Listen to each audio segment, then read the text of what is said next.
Alright guys, TDS just dropped a big rebalance update. And a lot of towers got changed.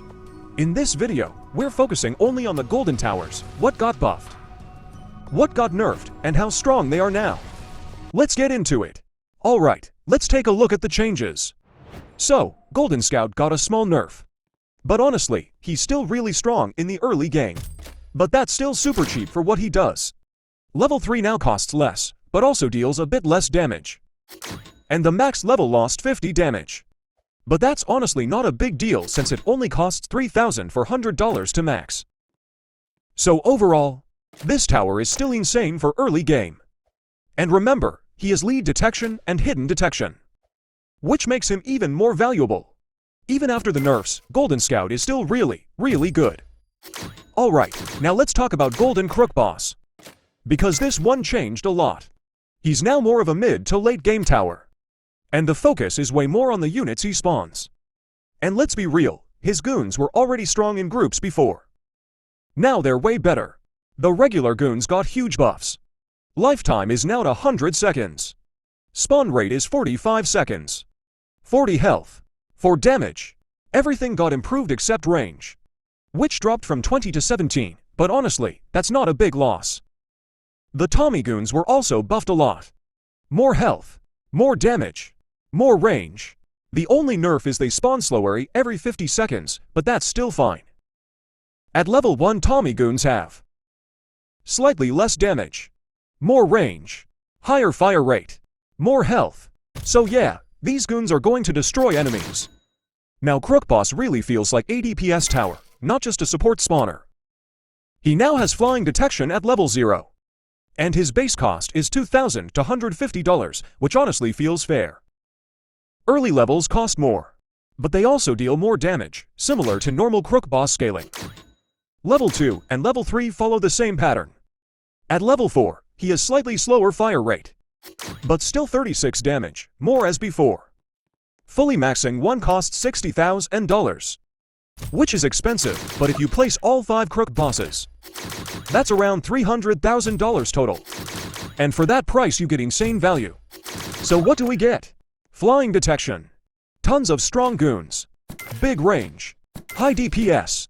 Golden Crook Boss is now a serious damage dealer. Alright, let's talk about Golden Pyromancer. He actually got buffed a lot. His base cost is $50 cheaper now, he has more range. And his burn damage is higher right from level 0. Level 1 is also $50 cheaper. He attacks faster, has more range, and stronger burn, so early game Pyro is much better at stacking fire damage. And the burn damage becomes much stronger. From this point, enemies burn faster and take more damage over time. At max level, he's more expensive too. But his damage and range increase again. And the burn damage goes all the way up to 40, which is huge. So overall, Golden Pyromancer is now more of a strong, burn DPS and defense melting support tower that scales much better into late game. Now let's talk about Golden Soldier, because this one got some really interesting changes. At level 0, his placement cost was reduced from $500 to $450, which already makes him easier to start with. But his stats changed too, his range got nerfed. And instead of hitting for bursts, he now shoots only 2, but he fires much faster. So his DPS feels more consistent.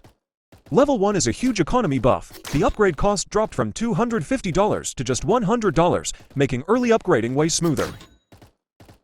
Level 2 is also $50 cheaper, which keeps that early game momentum going. Then at level 3, the price was reduced by $1,000, and now he deals 5 damage, making him way more efficient for the cost. At level 4, the upgrade now costs $11,111. His damage increased to 12, but his range got reduced to 22.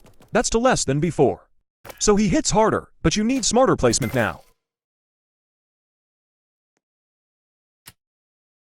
Now let's talk about Golden Minigunner, because he got heavily reworked. First, the placement limit was removed, so you can place as many as you want. His base cost dropped from $3,000 to $2,000, making him much easier to use early. His damage is lower, but his range increased by 1. At level 1, the upgrade cost went from $900 to $250, damage is now 2, but his fire rate is much faster, so he depends on speed. At level 2, the price is $500 cheaper. Damage was nerfed from 5 to 3, but range increased again. At level 3, the cost increased by $500, but his spin-up time is 0.4 seconds faster, so he reaches max speed quicker. At level 4, the upgrade is $12,000 cheaper. Damage dropped from 28 to 17, but he now shoots faster and has more range, making him a high-speed DPS tower instead of burst damage. Finally, Golden Cowboy got a big roll shift. His placement limit was reduced from 10 to 6. At level 0, his damage is too lower, but he now has much faster fire rate and more range. However, he earns less money now. At level 1, the upgrade cost increased from $150 to $225. Damage dropped from 4 to 2. But again, he shoots way faster and has more range, while still giving less cash. At level 2, he now gets hidden detection, costs $1,000, deals less damage than before, but has better fire rate and range, still with reduced income. At level 3, the cost is now $4,500, damage increase, he shoots 0.1 south faster, has more range, and now earns more money again. At level 4, the price is $7,500, damage increased, but fire rate is slightly slower and range is 1 less. At level 5, the cost is $15,000 with higher damage, faster fire rate, and more range. So Golden Cowboy is now less of a pure money farm early and more of a hybrid DPS plus income tower later. If you enjoyed the video, don't forget to subscribe and hit that like button. Comment below which tower is your favorite now and how strong you think it is after the update.